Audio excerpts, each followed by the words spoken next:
Okay, good afternoon, everyone. Welcome to our missions forum, where we're looking at people on the move. And obviously, Muslims are a people on the move all over the world. And there are also a people who are moving in another way, not just coming 30 hours on an airplane and immigrating somewhere, but they're caught between several different trends that are pulling on them. And one of the very strong trends in the last century has been the influence of the West, or Westernization.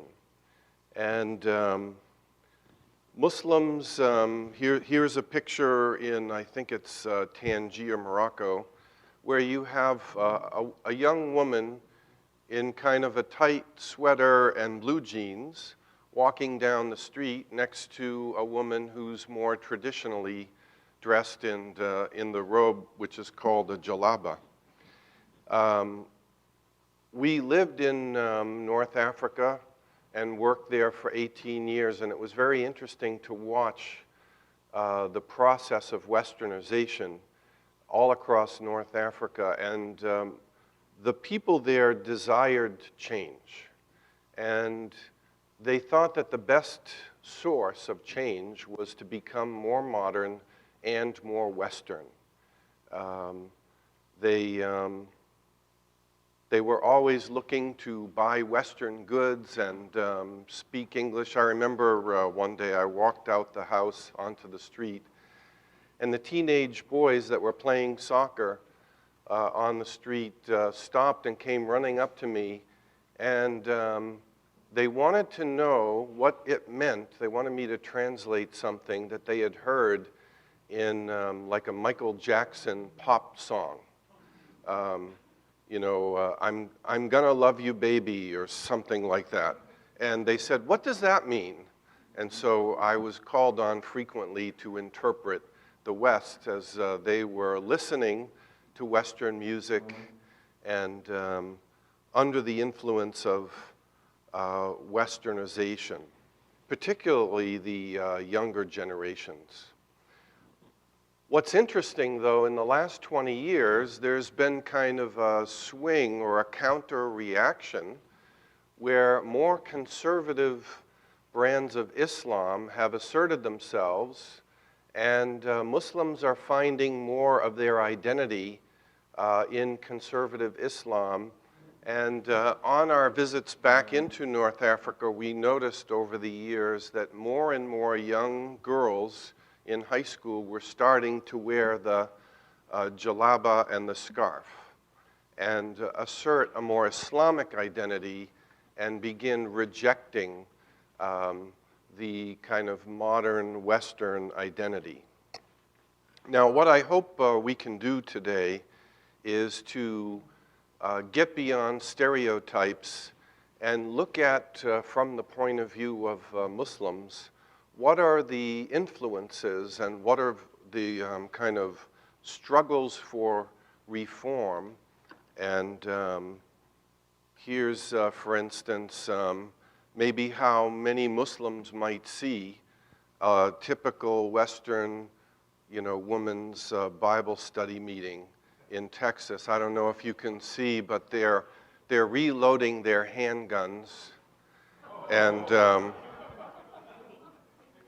one of those guns looks pretty big, and some of the bullets look like they're .40 caliber. So I wouldn't mess with those ladies. But that might be laughable or funny to us, but in fact, if we ask a Muslim how they perceive us, we might get an image like this, that Christian women all have handguns in their purses. My wife and I, a year ago, went to a wedding down in Houston, and in the reception hall there was a little sign that you couldn't bring your guns into the reception hall. And this very proper, dainty lady that we were sitting with at the table told us how she had to take her little Beretta out of her purse and leave it in the glove compartment of the car to come in, and what an inconvenience that was. But anyway. There are stereotypes on both sides, and we need to get, in a sense, beyond those. And I hope we will, to some extent, today. Here's a quote which compares the two paths that Islamic nations and Western nations have taken. It's a quote by James Wilson. "When the West reconciled religion and freedom, it did so by making the individual the focus of society, and the price it has paid has been individualism run rampant in the form of weak marriages, high rates of crime, and alienated personalities. When Islam kept religion at the expense of freedom, it did so by making the individual subordinate to society, and the price it has paid has been autocratic governments, religious intolerance, and little personal freedom." It doesn't really look like either one of us got a perfect deal here, does it? But in the literature, many Islamic scholars have been, in a sense, comparing the influence of the Reformation and the Enlightenment on the West and our society, and saying that, in a sense, this is a false analogy, that there is no fossilized, clergy with a supreme clerical leader sitting at the top who is embedded within the state apparatus, that Islam does not have a clergy, there is no pope, and therefore, do we really want to emulate the West? Do we want our societies to reflect this hyper-individualistic tendency and the problems that it produced? And so they're actually looking, the thoughtful, moderate scholars in Islam, they're looking for, in a sense, another place to find their reformation, not to emulate the West exactly. Now, at the same time that Muslims are, in a sense, struggling and dealing with and comparing themselves to the West and being influenced by Westernization, Islamist movements have been well documented here in the United States. Steve Emerson, who is a journalist for over 30 years, has been investigating underground movements of Islamists in the United States. And most of the major Islamic groups have organized here, set up organizations under different names, NGOs. They've done fundraising, attempting to convert Americans and also attempting to give Islam a better name, all the while, in a sense, projecting an eventual overthrow of the United States and making it in a peaceful transition into an Islamic republic. Now, that seems pretty far-fetched for us, but I will play just 3.5 minutes of this movie. So Islamic organizations are here. They are working to try to promote Islam, to organize, to fundraise, to do, in a sense, a quiet but intentional jihad, the process of Islamization of America. However, I think that most of us would probably conclude that Americans, with their high value of individual choice, will end up rejecting this, and that it's a project that is, in a sense, doomed to fail, although it may create some problems and some chaos that our criminal justice system will have to deal with, and our security system as well. But they are here, they are working, they are intentional. They have websites in English trying to promote Islam and convert Americans. But I know Muslims that as a result of being in contact with these kind of groups have decided to question Islam and leave Islam. I met a retired Moroccan man several years ago in Beverly, and the first thing that he said to me when we sat down at the Burger King over near Cabot Street there was, Islam is like a Nazi concentration camp. And I'm so glad to be out in the West and be able to breathe the free air of freedom, freedom of religion and freedom of thought. And he told me that it had been his desire for 42 years, working in Morocco in the administration, to visit a church. And so he came and visited the Arab church a number of times over the last several years. And in fact, in September, he decided to be baptized and to be, in a sense, done with Islam. So even though Islamists are here, they are at work, they are trying to influence us, it often backfires because both Muslims as well as Americans here in the West will tend to reject this kind of Islam. It's not that attractive. Now, if you'd like to know how to make a lot of money quick, there's a new cottage industry that's come up in the last 20 years. Write a book which is alarmist, which talks about jihadist Islam or Islamist movements, in the West, and you'll sell at least 50,000 copies in the first printing. Here's just some of them that I grabbed off my shelf and put in a pile.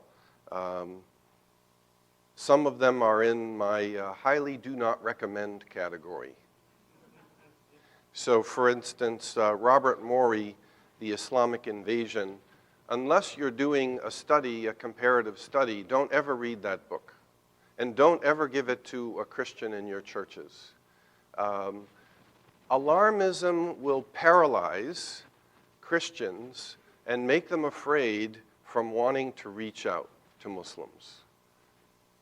We don't want that. Now, Morey is not only has flawed scholarship, but he actually hates Muslims. And I was told recently that when he was giving a seminar at a conference in California some years ago, he actually made the statement that he hates Muslims and he wants to see them burn in hell. Well, I don't believe that the Lord would have us adopt that kind of an attitude. Yes, they're here. Yes, they're trying to influence us. But in fact, I believe that Muslims are dealing with far more of a tug of war and a pull between several main movements than we are. And so I'd like to, in a sense, go up a little bit and look at this in a bigger picture way and talk about three strong influences within Islam.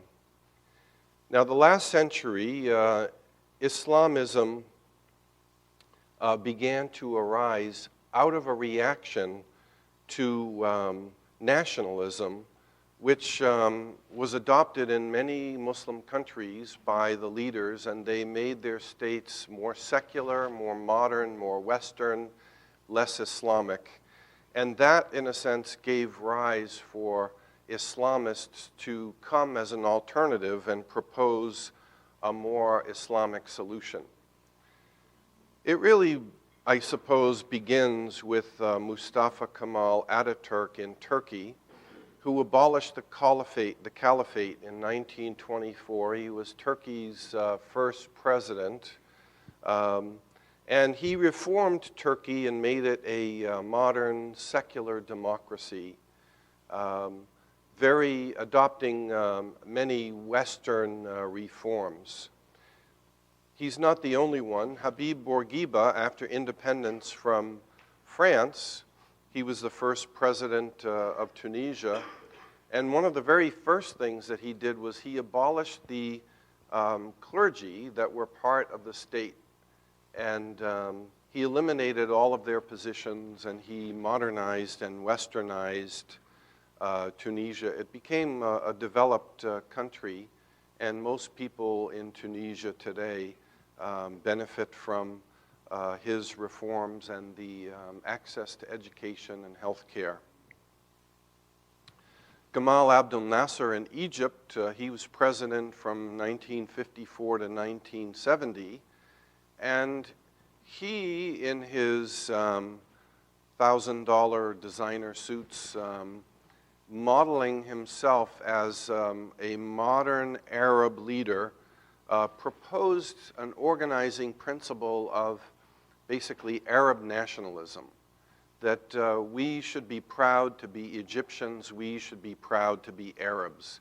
Arabs can be modern, Arabs can be Western, and he adopted more of the socialist style of government and attempted to rally not only Egypt, but pretty much the entire Arab world under this Arab nationalism.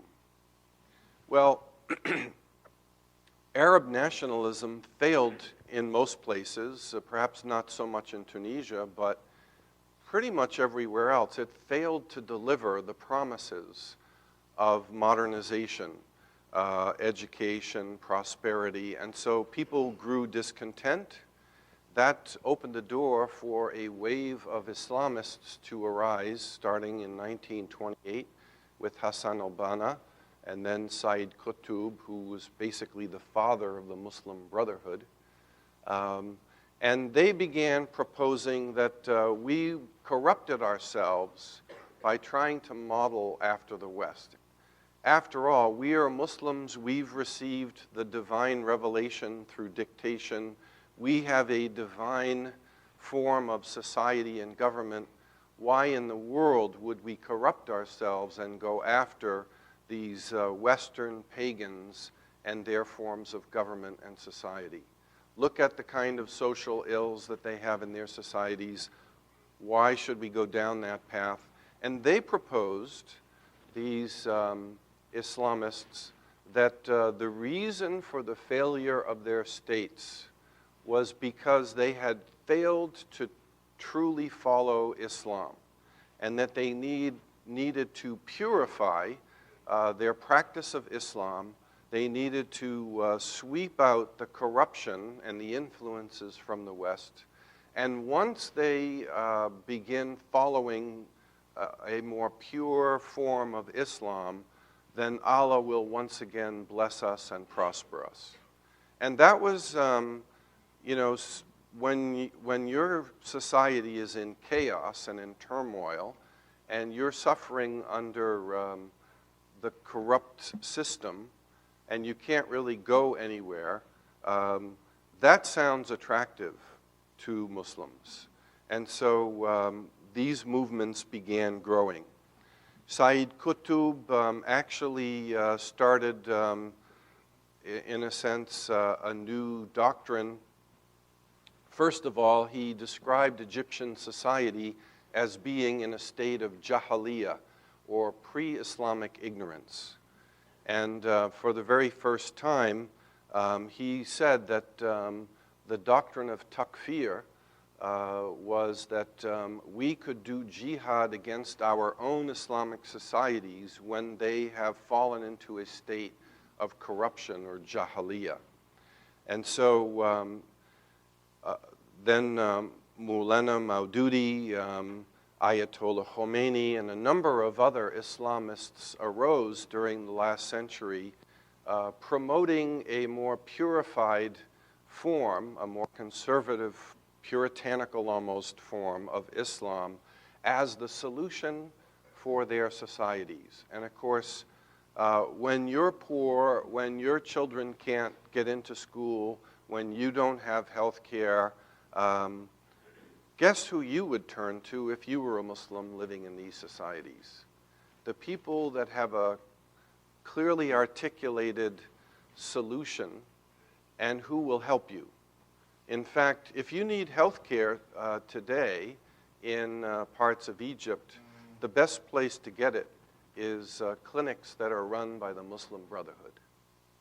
And when, your child didn't die as a result of, kind of a childhood illness, but serious nevertheless, and it was the Muslim Brotherhood who provided the health care for you, guess who you might vote for at the election? Someone who's offering a solution.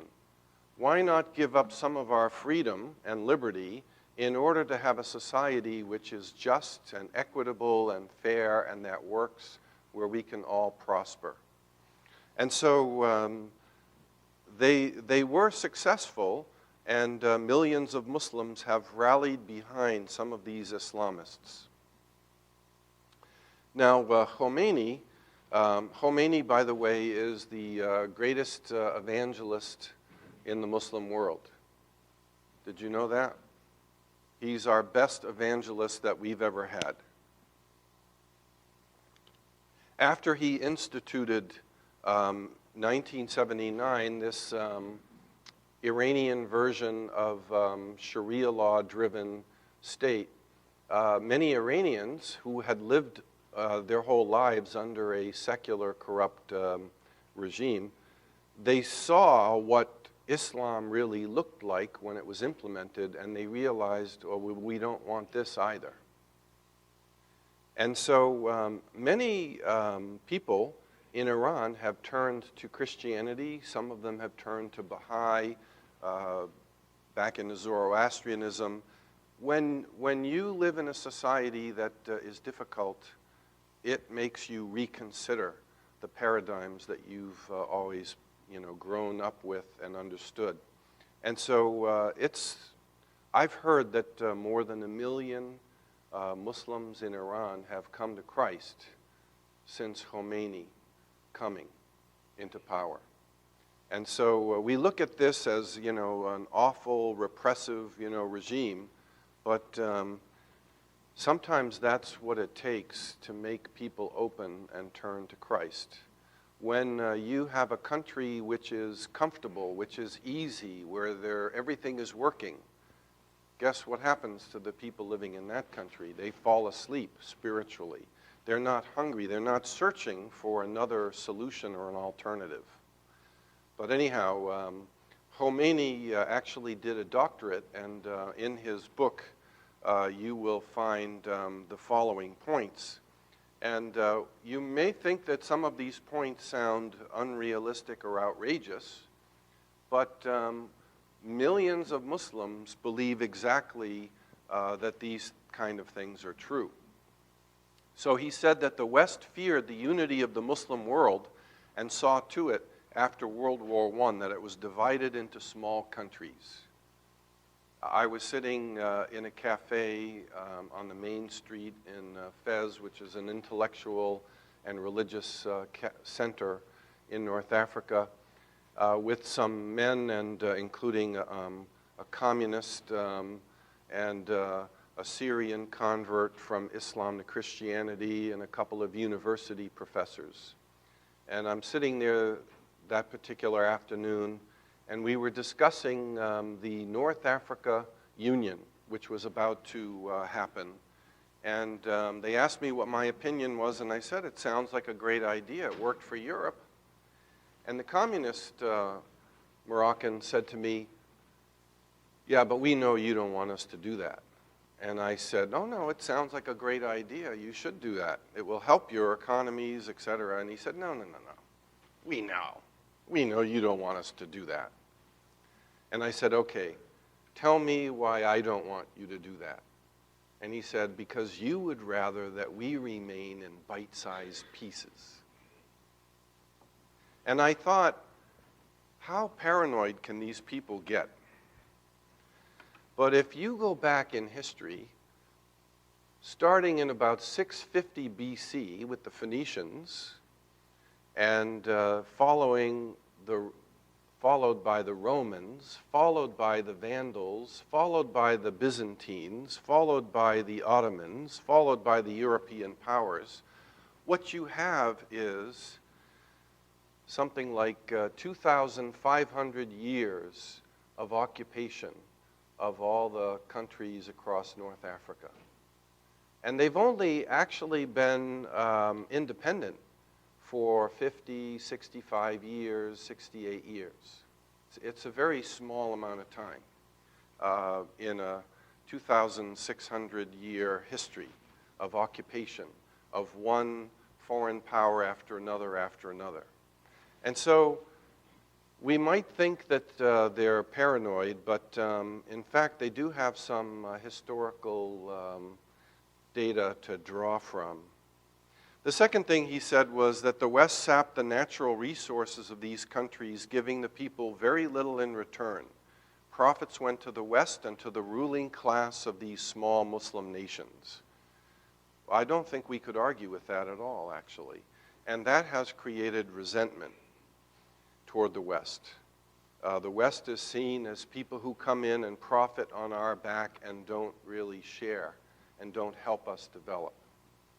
Third, he said, economic help which the West gave was done to create dependency. Fourth, the West spread their culture through schools, hospitals, cultural centers, and religious centers in order to wipe out the Islamic culture. Now, what's interesting is they are attempting in our societies and in Europe to set up hospitals, cultural centers, religious centers in order to Islamicize us. I don't think they're having very much luck yet with that, but that's their method. Fifth, the imperialists had their Muslim agents replace the Sharia by European legal systems. And then the imperialists backed the state control of benign forms of Islam in order to tame the populations. In other words, they're afraid of real Islam, so they want to pawn off to us their Western moderate form of Islam just to keep us, safe for themselves. And then the West planted the state of Israel in the midst of the Muslim world to humiliate, intimidate, and crush the Muslims. Israel serves as the police state which the West uses to punish the Muslim nations when necessary. A major blow against Islam was made when Muslim religious leaders became puppets of the rulers. And all this, Khomeini says, the result of all this is the catastrophe. That's the state of affairs that he said Muslims and Muslim countries were living in, that the backwardness and the dependency on the imperialists resulted in this catastrophe of losing their self-esteem and their self-respect. It's important for us to hear what they believe the West has done to them. And quite often, if you're a missionary, you can easily be trapped into responding to defend the West or to defend the United States, when actually you've been sent there not to defend Westernization, modernization, or, President Obama or the United States. You've been sent there to represent the kingdom of God, and you're an ambassador of Jesus Christ.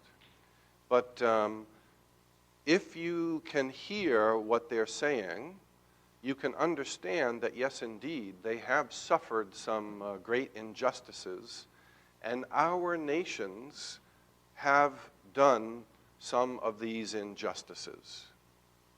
It's necessary for us to understand this if we're going to come alongside them and minister and find ways of witnessing to them appropriately. But if you think that you were sent to defend American Christianity, what you will run into is all of these objections to Westernization and the imperialist Western powers and the history of occupation that they've lived under. Now, by the way, if you're from Latin America Africa or Asia, you're not part of this paradigm. But those of us that come from Europe and North America, when we come there, whether we are in complete agreement or complete disagreement with our own country, that doesn't matter. They're viewing you as part of this history that they've experienced. Now that's an advantage for those of you that might be Chinese or Bolivian or Nigerian. They don't see you as part of the imperialist Western powers, and so that gives you an advantage. Those of us from the West need to understand this context and be sensitive to it and not allow, in a sense, this history of occupation to color the witness that we bring. Well, you could diagram what's going on in Islam over the last 100 years this way, that some of the time there's been a very strong pull toward Arab nationalism as a way of taking pride in our identity and organizing, as an organizing principle of society. We are Arabs, first of all. Well, then the Islamists have countered that and pulled in the other direction and pointed out the failures of the countries that have tried nationalism. But there's another third pull, and that is Muslims in the West, or Islam in the West. And so I'd like to also mention some of this influence that's very interesting. Nasser Hamid Abu Zaid was a professor of Quranic studies in Cairo University, and he began advocating what he calls a humanistic interpretation. In other words, the Quran, rather than being word for word dictated, divine inspired Quran words from God, that the Quran is given in a context and it's a discourse. It's a text given by God, put into human language, but it needs to be interpreted in light of its social and religious context. And this, of course, was a rather new idea of looking at the Quran in such a way that it needs to be interpreted according to time and context and culture. Well, they didn't exactly accept his theory, so he was removed from his post at Cairo University in '95. He was declared apostate by Cairo courts. They started legal proceedings to divorce to divorce him from his wife and children. And so he fled. He had to leave Cairo. They were not willing to consider this new theory of interpretation and looking at the Quran. He held the Ibn Rushd Chair of Humanism and Islam at the University for Humanistics in the Netherlands, and he's been a prolific writer. Some of his works are Reformation of Islamic Thought, a critical historical analysis, and then Rethinking the Quran towards a humanistic hermeneutics. So here's a scholar from the intellectual religious center of Islam, which is Cairo, not Mecca, and calling for a more modern, a more open, a more progressive, a more intellectual, rational way of looking at the scriptures. Another man, Fazlur Rahman, he was from India and Pakistan. He studied at Oxford. He taught at Durham, McGill, UCLA, and the University of Chicago. He advocated ethical Stoicism in Quranic interpretation. Well, in Pakistan, they gave him a death sentence, which he escaped. He left. But in the 1960s, the ulama, the jurists of Pakistan, rejected his idea of looking at the Quran in such a way as this. What you can go on his website and read some of the things that he's written. But this is what he was advocating for reform that Islam needed. He called it a transcendental ethical system that can be derived from the Quran. And then his other idea was historicism. The classics of one's own society embody basic truths that must be reformulated to meet new circumstances. And so as a mechanism of updating Islam in the modern world, these were two principles. In a sense, the methodology is threefold. Number one, understand and critique the historical development of Islam. Two, distinguish between the essential principles and the historically conditioned context. And then third, consider how best to apply the essential principles of Islam after a critical assessment of the contemporary period. Now, this is an elegant way of saying what a number of scholars, Muslims in the West are saying. They're saying basically this in kind of plain English, that Islam has been held hostage to the 7th century Arabian culture of the Bedouin, and that it needs to be reinterpreted out of that culture from which it's being held captive. And that's what he's saying as well, but in a more elegant way. Khalid Abu al-Fadil is a UCLA professor. Actually, I think he might be at Stanford now. He's written books like The Great Theft, Wresting Islam from the Extremists, and The Place of Tolerance in Islam. He's anti-Wahhabi, and he redefines jihad as the purification of the self. He calls for a return to the Islamic jurists, which Western colonialism replaced with new corrupt elites. And he feels that a new formulation of modern jurists would be able, if they had the recognition and the authority, to update and modernize and reinterpret Islam into the 21st century. An Algerian professor who teaches at the Sorbonne, Mohamed Akroun, he wrote books, Rethinking Islam, Common Questions, Uncommon Answered, and he resists dogmatic constructs on exegesis, theology, and jurisprudence in Islam.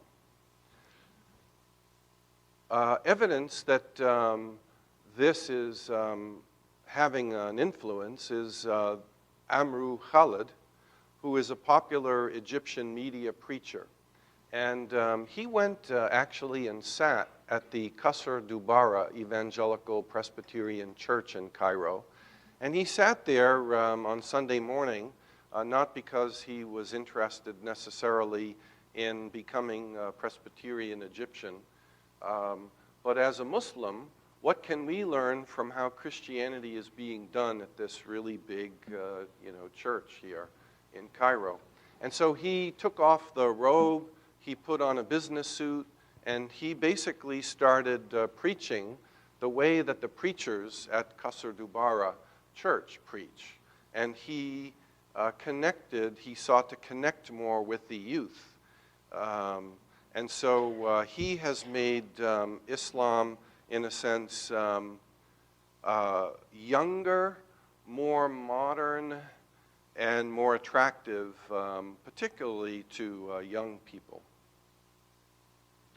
Irshad Manji is a writer. She is originally, their family were Pakistani. She's from Toronto, Canada. She's written a book called The Trouble with Islam Today, and she calls upon the community of Islam to undergo what she feels would be a healthy process of self-criticism. She has reacted and rebelled against the restrictive, oppressive nature of Islam, where children are taught never to question. And she, like many Muslims, will tell you that when they went to their parents or their teachers with questions that they had about life or Islam, they were told to shut up and sometimes they were hit and told to shut up. You don't ask questions. You just follow. You don't question. You do, what you're told to do. I'd like to read to you a little excerpt from this book, starting at the bottom of page 6. A couple years, and I believe this happened when they were living in Richmond, Virginia, here in the United States.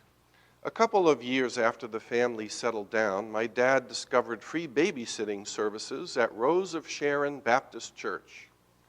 And in parentheses, she says, "Say free to an immigrant, and religious affiliations take a backseat to the bargain at hand." Every week when Mom left the house to sell Avon products door to door, my less than child-friendly father dumped the kids at church.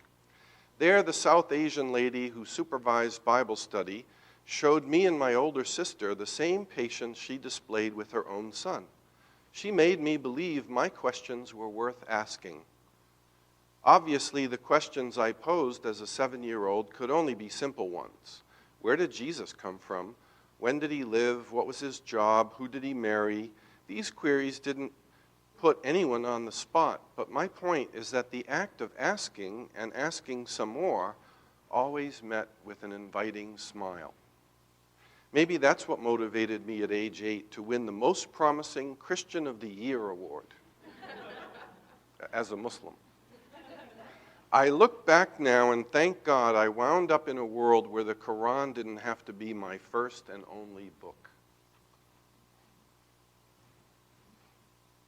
It shows you that we can have a tremendous influence on Muslim immigrants here in our country.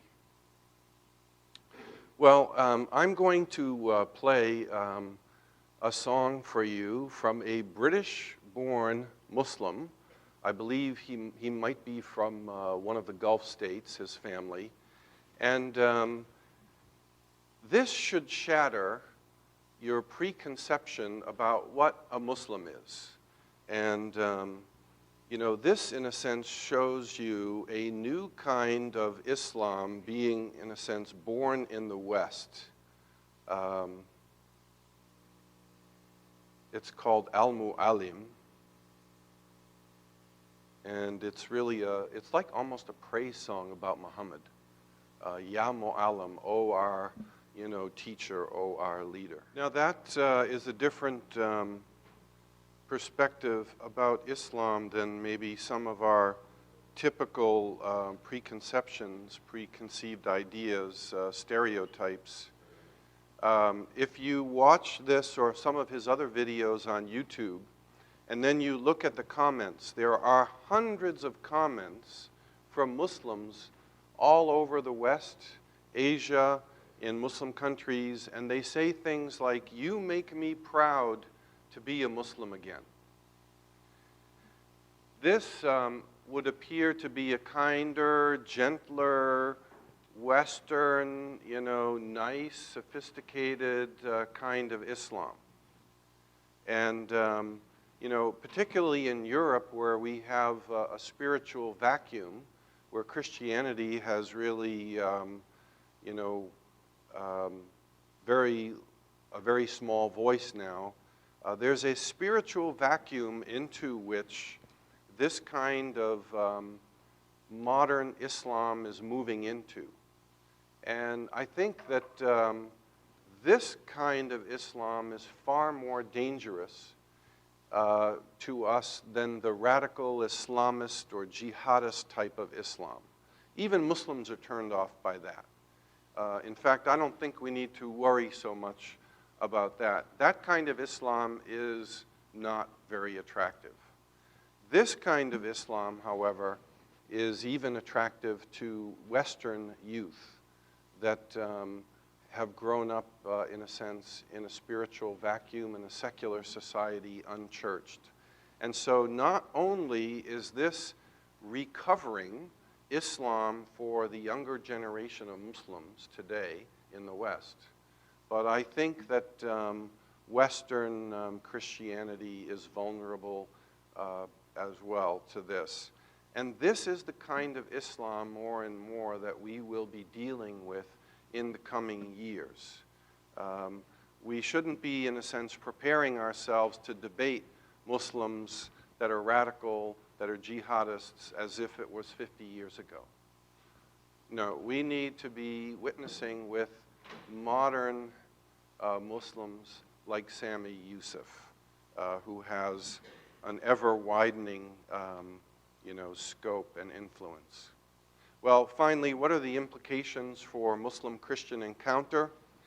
I think it's helpful for us to understand the three ways in which Islam is being pulled, the three, in a sense, solutions that is being presented to Islam in the world today. Radical Islam or Islamism, nationalism, which is kind of secular, modern, Western, and then new kinds of interpretations and Islam coming from Muslims in the West. And so Islam in the last 50 to 100 years is in, you might say, a little tug of war back and forth. And these influences get stronger and weaker. They ebb and they flow. Well, we need to be aware of these struggles because it's the context in which we'll be working as we witness and live among Muslims. And if there is a reformed Islam that emerges, it may have a great appeal to Muslims in the West as well as other Westerners. And in fact, I would say that it's probably going to be, in a sense, more of a challenge than your traditional conservative kinds of Islam.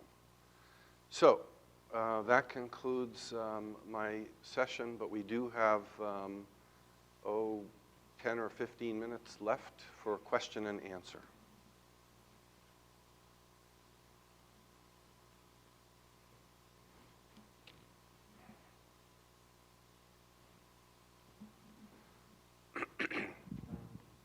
So given, in light of this new modern Muslim Islamist, how should we then approach this brand? What are some suggestions to fully minister God's gospel without turning them off? Well, come to the Christian Approaches to Islam course in the spring semester, and I'll fully answer that question. There's more than one kind of Muslim, there's more than one kind of Islam, and so I think it's always a good thing to begin with asking Muslims questions, tuning in to where they're at, what are their issues, and then what you will find is that the Word of God that you have made part of yourself will, the Spirit will call it up, and you will find yourself witnessing to Muslims on a whole wide array of topics and issues. But it will be different for each Muslim. And so, there's no one standard approach to a Muslim, a Buddhist, a Hindu.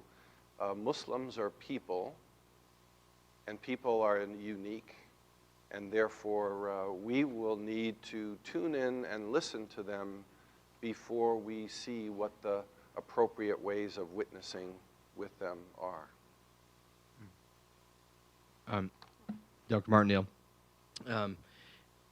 is it approximately 1.6 billion, the population of Muslims now? Almost 1.7 billion. Almost 1.7. And what percent are Arab? 20 something. Less than 24, about 22 to 24%. Okay. Are Arab. And maybe you can just explain what is the role then of Arabic language and culture in Islam, because the other 80 or 70 something percent is non-Arab speaking. Right. So those that grow up in the Arab world, their culture and the, in a sense, context of their religion are one and the same. But Muslims in Indonesia, for instance, are Indonesian, and their culture plays a greater role in their identity, who they are as people, and how they see themselves. And so you have quite a spectrum of, where Muslims find their primary identity. Obviously, Arabic is important in terms of being able to pray and read the Quran. They don't really believe in translating the prayers into, Bengali or Pashtun or Javanese. They leave it in Arabic and they make you, pray in Arabic. So those people that do have Arabic, like for instance Middle Easterners here, they end up having a disproportionate voice and responsibility in the mosques and religious centers, which sometimes the Bengali and other Muslims resent. Irshad Manji in her book would say that, we're Pakistani and we're Muslim, or we're Canadian and we're Muslim, and we need to translate Islam out of captivity from the 7th century Arabian language and culture. And of course, most traditional Muslims would reject that completely. But more and more, you're hearing that.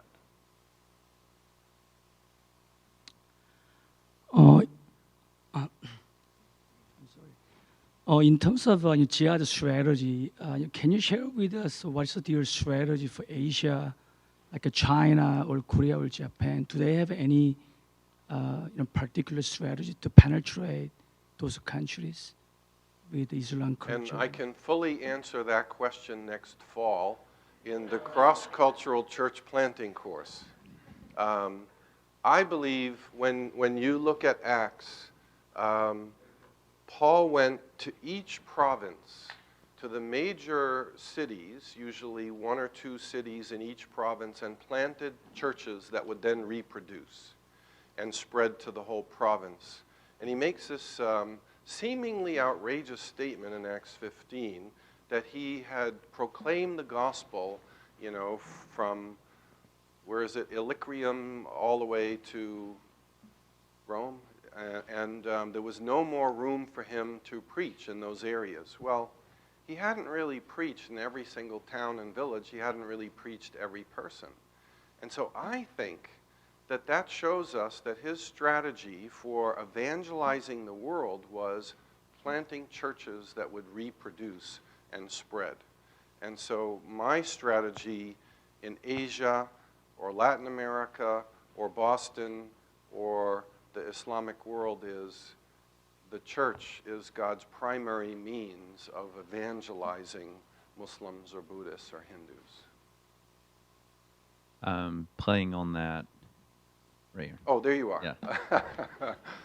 Yeah. Playing on that, what influence has Islam had on our major urban areas? Because if that's the strategy, then New York and Boston and Los Angeles, some of those places, what influence has it had on those, and what should we be aware of if we're going into those cities as church planters or people ministering the gospel? So in my own research, and unfortunately there's no good data that's reliable, but my estimate is that there are 7 to 9 million Muslims in the United States. And about 37% of them are first generation. They've come in from somewhere else. They are culturally, Muslim. They often are not capable of understanding. It takes cross-cultural ministry, in a sense, to fully communicate with them. And many of them will work here for 20 or 25 or 30 years and then go home and bring their money and retire and live well, back home. And so for reaching the first generation, you need people with some training, cross-cultural training. And the American church is culturally way too distant from what their culture is. And I never bring a Muslim seeker to church right away. It can often turn them off. If they insist, okay. But then I'll try to find, Arabic language or a Turkish language church for them, so at least it's more culturally familiar and closer to them. 33 or 35% of the Muslims in America are second generation. And that includes some who were 5 or 7 or even 10 years old when they came. We call them 1.5 generation. They are searching for their identity. Are they Egyptian or are they American? And when they are shown friendship and a sense of belonging, they often respond. And this is the group that's been the most responsive to the gospel in the United States. When second generation children of immigrants are invited to a VBS or to a Christian summer camp or a softball league, many of them have responded to the gospel, and for them, they are bicultural. They understand our culture, and therefore lay Christians are able to reach them. It's a little harder. Lay Christians can reach first generation people as well, but that's a little more difficult. And so in terms of church planting in cities, the second generation actually, I think, can be very easily reached through churches and Christians in churches without having to set up something else. However, what we typically do with first generation Muslims is we set up what we call an oasis group, and we run that in their own language, and we run it in our home, and it's much more neutral than going into a church. One of my friends who was a former radical Muslim, when he was going to a church one day, he almost turned around about 5 times, because in his mind he was wondering, if I go into that Christian church, will Allah wipe away all of my good deeds that I've so faithfully done all my life? And so going into some other place of worship is very difficult for first generation, but not so much for a second generation. One principle that you could use is, if you can reach the second generation, which is culturally close to you, then you're swimming in the shallow end of the swimming pool. You're not in the deep end. But now that second generation can reach their parents. They've got the culture and the language to reach them with, and so for them, that's still the shallow end of the pool. Whereas for us, it would be jumping into the deep end. So it depends on the generation and where they're from. Turks and Iranians tend to be very liberal.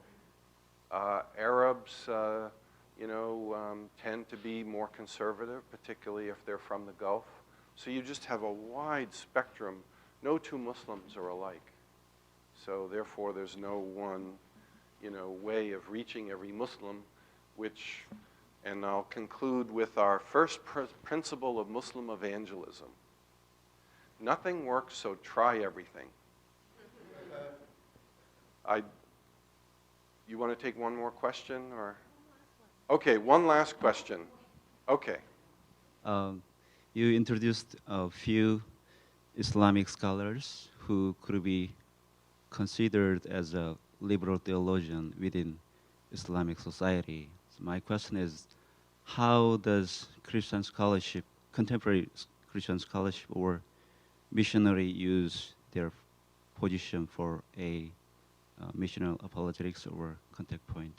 Mm-hmm. Good question. I think as a general principle, you need to read, eat, listen, live with, visit the Muslims that you're trying to reach. So if you're trying to reach, for instance, the more modern, Western-leaning type liberal scholars in Islam, I think you need to read what they're writing in order to see what the issues are from their perspectives, in order to give you, in a sense, a way of engaging them. If you want to engage people like Sami Yusuf, then listen to his songs. Listen to what their heart is crying out and saying. And you will find many points of contact from the gospel to those issues and those desires.